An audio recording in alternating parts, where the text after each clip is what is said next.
ఆ విషయంలో మిమ్మల్ని మేడం, ఆ విషయంలో మిమ్మల్ని ఎంటైర్ సొసైటీ సపోర్ట్ చేస్తోందండి. ఒక ట్రైబల్ ఉమెన్ గా మీరు చేస్తున్నది బయటకు వెళ్ళి చూడండి, మా డిపార్ట్మెంట్కి వెళ్ళి చూడండి. నన్ను నా వ్యక్తిగత విషయాల్ని, ప్రొఫెషనల్ విషయాల్ని జతపరిచి నన్ను ఎంత మానసికంగా నన్ను వేధిస్తున్నారనేది మీకు తెలుస్తుంది. ఇది అయిపోయినాక ప్రొఫెషనల్ విషయాలకు కూడా వెళ్ళండి సార్, మీకు కూడా తెలుస్తుంది. ఒక మహిళగా ఎక్కడో ఒక ఇంటీరియర్ ప్లేస్ లో ఉండి చదువుకొని వచ్చి ఎంతో ప్రపంచాన్ని చూసి కష్టపడి అక్కడ చదువుకునేటప్పుడు ఉద్యోగాలు చేసి మేము ప్రాక్టీస్ చేసి సీనియర్స్ దగ్గర ప్రాక్టీస్ చేసి తర్వాత ఒక ఏదో జాబ్ కొట్టి తినక ఒక చిన్న రూమ్ లో ఉండి కోచింగ్ తీసుకొని అన్ని చేసి ఉద్యోగం తెచ్చుకొని నేను ఛాలెంజింగ్ గా వర్క్ చేసిన, కింద నుంచి ఛాలెంజింగ్ గా వర్క్ చేసి నేను వస్తే ఈ రోజు నేను అది చేసిన ఇది చేసిన అంటాడు. నువ్వు సర్వే నెంబర్ తీసుకొని రా, వైజాగ్ లో ఒక్క గజం భూమి వదిలినట్టుగా ఒక సర్వే నెంబర్ తీసుకొని వచ్చి మాట్లాడాలా? బల్క్గా మాట్లాడితే ఎట్లా? ఇవాడు 5 లక్షలు తీసుకొనింది అన్నాడు. 5 లక్షలు తీసుకొనింటే ఎవిక్షన్ చేయించకుండా ఆగి ఉండేదండి కదా. మొత్తం కొట్టి పడేసినాను నేను, వాడి బిల్డింగ్ అంతా కొట్టి పడేసిన నేను రైల్వే స్టేషన్ దగ్గర. ఏంటండి ఇదంతా? గవర్నమెంట్ ఉద్యోగం అన్నాక రకరకాల ఆరోపణలు వస్తాయండి. తప్పు చేసినా చేయకపోయినా లంచాలు తీసుకున్నాను ముద్ర అయితే ప్రతి ఒక్కరి మీద ఉంటుంది. మేము దాని జోలికి వెళ్ళట్లేదండి. అది మీ జాబ్కు సంబంధించిన వ్యవహారం. కలిపి మాట్లాడాలా? ఇప్పుడు ఆ రెండు సైమల్టేనియస్ గా నడుస్తున్నాయి కదా, రెండు కలిపి మాట్లాడాలి. మీరు రెండు తెలుసుకుని రెండు కూడా ప్రపంచానికి వినిపించండి నా గొంతుని. తప్పకుండా మేడం, తప్పకుండా. ఎందుకంటే ఒక ఉమెన్ ఆఫీసర్ ని ఏ విధంగా, ఎందుకు మా డిపార్ట్మెంట్ మొత్తంలో 1000 మంది అబ్బాయిలు ఉంటే అందులో కనీసము 20 మంది అమ్మాయిలు ఉంటారు. దానికి ఆ అమ్మాయిల్ని కూడా ఇంత సతాయిస్తారా? ఏం ఉద్యోగం చేయకూడదా? ఆడపిల్ల మంచి ప్లేస్ రాకూడదా? ఛాలెంజింగ్ గా చేయకూడదా? వాళ్ళకి ఎదురుగా నిలబడుతున్నామనేసేసి ఈ విధంగా మాట్లాడతారా? ఇది ఫైట్. ఇప్పుడు నా ఫైట్ ఒకవైపు ప్రొఫెషనల్ గా, ఒకవైపు పర్సనల్ గా. ఇందులో ఈ చివరికి నేను మిగులుతానో లేదో కూడా నాకు తెలీదు. త్వరగా గుండె ఆగిపోవడం లేదు నాది. ఇంత నరకం పెడుతున్నారు నన్ను సొసైటీ. ఇంత చెత్త సొసైటీలో కూడా ఉండాల్సిన అవసరం కూడా లేదు. కాకపోతే ఏం చేస్తాం, ఇంకా వేరే బతుకు లేదు, బతకాల. బలవంతంగా చావలేను కదండి సార్ నేను. లేదు మేడం, లోకంలో మిమ్మల్ని అర్థం చేసుకునే వాళ్ళు ఉన్నారు, మిమ్మల్ని అపార్థం చేసుకునే వాళ్ళు ఉంటారు. అపార్థం చేసుకునే వాళ్ళు పక్కన పెట్టండి. ఈ రోజు మీకు అండగా నిలుస్తున్న వాళ్ళతో. అపార్థం చేసుకునే వాడికి పొద్దున లేస్తే నాకు అర్థం కాదండి. పొద్దున లేస్తే వాడి ఇంట్లో సంత సరిపోదా? ముందు చక్కగా పెళ్ళాంతో మాట్లాడి పెళ్ళాంకి ఏం కావాలో చూసుకోమనండి. కామెంట్లు చేసేది కాదు. చక్కగా పెళ్ళాంకి పొద్దున లేచి ఆమెకి ఏం కూరగాయలు కావాలో, ఏమి తెచ్చిస్తే ఆమె వంట చేసుకోగలదో, లేకపోతే పోయి ఆమెకి ఏమన్నా అవసరం ఉందో చూసుకోమనండి. అది వదిలేసేసి తారగా దొరికారనేసి మెసేజ్లు పెడతా ఉన్నారు. ఇంకా ఉమెన్ కొంతమంది లేడీస్ ఉన్నారు. ఏం తెలుసో మరి అమ్మగారులకి, ఏం తెలీదో మరి నాకు తెలీదు. అంతగానము మాట్లాడడానికి ఏముంది? వాళ్ళు ఏమన్నా నా పర్సనల్ లైఫ్ వచ్చి చూస్తారా? వాళ్ళు వచ్చి ఒక వారం రోజులు నాతో ఉండమనండి, తెలుస్తుంది ఎవరైతే మాట్లాడుతున్నారో వాళ్ళు. నేనేం కష్టపడుతున్నాను, ఏం చేస్తున్నాను, ఏం తింటున్నాను, ఏం తాగుతున్నాను. 4 రోజులే నేను అన్నం తినక, ఇంకో 2 రోజులు అంటే హాస్పిటల్ జాయిన్ కావాలా నేను? ఏంటి అంతా అసలు? పనులు లేక ఇవన్నీ, పని పాట లేని వాళ్ళకి ఇవన్నీ వచ్చేవి. ఖచ్చితంగా మేడం, లోకంలో పని పాట లేని వాళ్ళు చాలా మంది ఉన్నారండి. ఎంతసేపు వాళ్ళ ఇంట్లో మీరు అన్నట్టుగానే వాళ్ళ పిల్లలు చదువుకుంటున్నారా, వాళ్ళ జీవితం ఏంటి, ఇది కాకుండా కూడా పక్కింటి వాళ్ళు ఎదుటింటి వాళ్ళ గురించి ఆలోచించి సోషల్ మీడియాలో పిచ్చి రాతలు రాసే వెధవులు చాలా మంది ఉన్నారు. సో వాళ్ళ గురించి ఇప్పుడు మీరు పట్టించుకోవద్దండి. మీరు హ్యాపీగా మధ్యాహ్నం భోజనం చేయండి, ఫైట్ చేయండి. ఈ టైంలో మీరు ఉన్న బాధలో సంతోషంగా ఉండమని నేను చెప్పను, కానీ ఈ టైంలో మీరు పోరాడుతున్నారు, పోరాటం చేయాలండి. అంతేగాని మీరు భోజనం మానేసి మీకు బిడ్డ ఉన్నాడు, ఎక్కడ తినమంటారు సార్? ఎక్కడ తినమంటారు చెప్పండి? నా బిడ్డల్ని దూరం, నా బాధ అంతా నా బిడ్డల్ని దూరం చేసింది ప్రపంచము. నిజము చెప్పండి, మీరు నమ్మండి నమ్మకపోండి. అట్ ద లాస్ట్ నాకు మిగిలింది ఒక్కొక్క బిడ్డ, ఒక మగ బిడ్డ. అది కూడా రేపు సుభాష్ నాకు ఇచ్చేయంటే ఇచ్చేయాల్సిందే. నేను చివరికి నేను ఒంటరిగా మిగిలిపోయాను.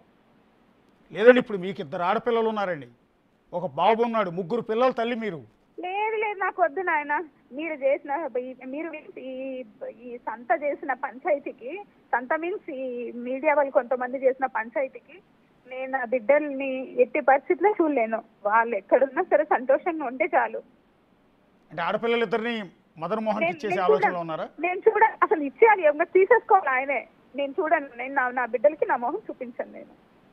కానీ ఎలా అండి, మీరు ఒక తల్లి అండి, 9 నెలలు మోసారు. మొన్న మీరు ప్రెస్ మీట్ లో చూడలేను. నా తల్లిని మీరు ఎన్ని మడకలేశారు మీరు, మీన్స్ అంత కొంతమంది. మీరు మన ప్రెస్ మీట్ లో అన్న మాట ఒకటి నిజంగా అందరినీ గుండెల్ని కదిలిచ్చిందండి. ఇంత పెద్ద పొట్టతో కవల పిల్లలిద్దరిని మోసానండి, నా స్కార్స్ మరకలు ఇప్పటి వరకు ఇక్కడ దాకా ఉంటాయి నాకని మీరు ఆ రోజు చెప్తూ ఉంటే నమ్మరండి. అసలు ఒక తల్లి ఒక్క బిడ్డను మోయడమే చాలా కష్టం. పొట్ట 5 కేజీలు అంటేనే నాకు 10 కేజీలు పొట్ట తయారైంది. నేను మోసి పిల్లల్ని నేను మీరు ఎవడన్నా కన్నారా? సిగ్గులేదు అసలు అలా మాట్లాడడానికి. వీడు మాట్లాడతాడు మళ్ళీ నేను వచ్చాను ఇంటికి వచ్చేసాను అని. 5 నెలల వరకు కలవకూడదని డాక్టరే చెప్తుంది. అట్లాంటి 3 నెలల కడుపుతో నేను వాడితో కలిసానంటే ఎంత సిగ్గుచేటు, ఎంత అవమానం ఒక మగ జాతికి. ఆ విషయంలో ఒక మగవాడిగా నేను కూడా బాధపడుతున్నాను. అట్లా భార్యతో కలిసిన విషయాన్ని ఏ భర్త ఏ మగాడు బయటకు చెప్పండి. ఎప్పుడో విడిపోయాడు వాడు, నాకు భర్త ఎట్లా అవుతాడు? నేను అతని నా భార్య అంటున్నాడు. ఏంటి నా ఆయన భార్య, నేను ఇంకొకరి భార్యని ఎప్పుడో నేను చెప్పేశాను, ఎప్పుడో అయిపోయింది. అంటే ఆయన నిన్న మాతో కూడా మాట్లాడాడండి. ఆయన అంటున్నది ఏంటంటే, నేను నెల క్రితం నాతో మ్యూచువల్ డైవర్స్కి సంతకం పెట్టించింది ఆవిడ. పెట్టించే టైంలో 3 కోట్లు ఇస్తానంది. ఆ తర్వాత అది 2016 డేట్తో వేస్తున్నాం అని చెప్పారు. దాన్ని కూడా నేను ఒప్పుకున్నానంటూ ఉన్నాడు. యాక్చువల్లీ 2016 డాక్యుమెంట్ కాదు అది. అది మాత్రం సార్, మీరు అతను చెప్పింది నమ్మాలనుకుంటే నమ్మండి. He's not a child, he's not uneducated, he's return from USA. 2 times Indian government మోసం చేసి పోయిచ్చినోడు. కాబట్టి అంత చిన్న పిల్లోడు ఏం కాదు. ఈ రోజు ఇంత సాధిస్తా ఉన్నాడు ఒక ఆడదాన్ని. ఏమవ్వదు, నాకు వచ్చి నష్టం ఏమీ లేదు.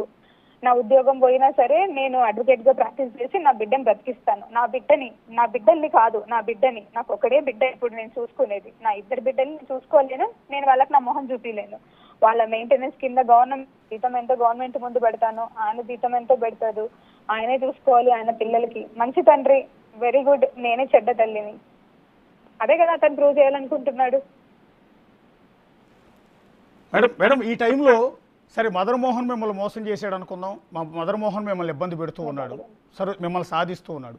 ఈ టైంలో మీకు తాళి కట్టి మీతో బిడ్డను కన్నా మీ భర్త సుభాష్ రెడ్డి ఎందుకు దూరంగా ఉంటూ ఉన్నాడు? ఈ టైంలో కష్టకాలంలో ఉన్నారు, మీరు కన్నీళ్లు పెట్టుకుంటున్నారు. మీరు నేను కష్టకాలంలో ఉంది అతని వల్ల ఏం కాదు. అతన్ని నేను కష్టంగా ఉంది నాకు అని అన్నప్పుడు నేను కోర్టుకు పోతాను. నేను కష్టపడుతుంది ఈయన గురించి, అతని గురించి ఏం కాదు. కాదు మేడం, సుభాష్ రెడ్డి ప్లేస్ లో నేనుండుంటే, మీకు పచ్చిగా చెప్తున్నానండి, సుభాష్ రెడ్డి ప్లేస్ లో నేనుండుంటే ఈ రోజు నేను మీ పక్క నుండి మిమ్మల్ని ఓదారుస్తాను, మీకు అండగా నిలుస్తాను. మీకు లీగల్గా లాయర్ కాబట్టి మీకు సపోర్ట్ చేస్తుంటాను. ఎవరైతే సొసైటీ మీ మీద దాడి చేస్తోందో ఆ సొసైటీతో నేను ఫైట్ చేస్తాను అతని ప్లేస్ లో నేను ఉంటే. ఆవిడ అతని పెద్ద భార్య అని మళ్ళీ వచ్చి ఎవరైతే వచ్చిందో ఆవిడ చెప్పాలండి, ఒక బిడ్డకి అన్యాయం జరుగుతా ఉందమ్మా, ఇంకా నువ్వు ఇంకా ఏమి మోసం చేస్తావు వాళ్ళిద్దరిని అనేసి నన్ను మా ఆయనని ఇంకా మోసం చేస్తా ఉంది. ఈ మాట మీరు ఆవిడకి చెప్పండి. ఎవరికండి? సుభాష్ పెద్ద భార్య మమ్మల్ని మోసం చేస్తా ఉంది కదా, ఆవిడకి చెప్పండి. అంటే ఏ విధంగా మోసం చేస్తుంది మేడం? చెప్తున్నారు కదా మీరు, సుభాష్ వచ్చి మీ ప్లేస్ లో నేను కనుక్కుంటాను. ఇది ఆవిడ అంటే ఆవిడతో డైవోర్స్ తీసుకోకుండానే మిమ్మల్ని పెళ్లి